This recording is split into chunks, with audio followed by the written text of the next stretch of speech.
लोगों का मन कर रहा होगा कि युद्ध हो ही जाना चाहिए। इस समय जो है ना, वॉर लाइक सिचुएशन है।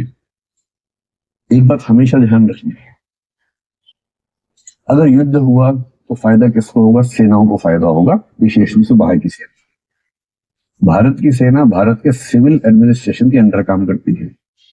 पाकिस्तान की सेना और आजकल बांग्लादेश की सेना लगभग सिविल एडमिनिस्ट्रेशन की टक्कर में या उससे ऊपर काम कर रही है। उन सेनाओं को मोहलत मिलेगी, उन सेनाओं को फिर से सांस मिलेगी कि हमारा अस्तित्व ठीक चल रहा है। युद्ध होना हमेशा ध्यान रखना, युद्ध केवल तब करना है जब कोई चारा ना बचे। एथिक्स के पेपर में एक टॉपिक है इंटरनेशनल एथिक्स, उसमें युद्ध एक सब टॉपिक है कि युद्ध अपने आप में कितना नैतिक है, कितना अनैतिक है। तो उसका एक ही उत्तर है, जब तक युद्ध टल सकता है युद्ध को टालना चाहिए, जब टलना संभव ना हो तो करना चाहिए।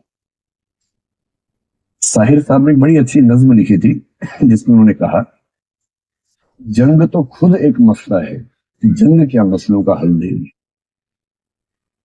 आज खून और लाशें देगी, कल भूख और एहतियाज देगी।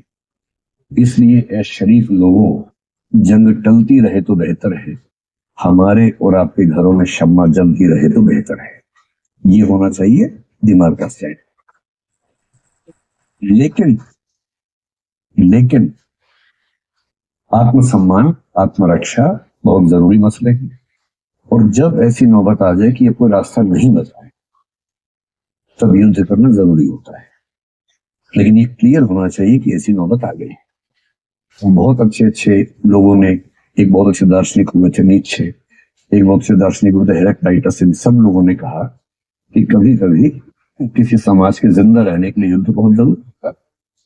कि युद्ध तब तक नहीं करना है जब तक जरूरी ना हो, जरूरी हो जाए तो करना है।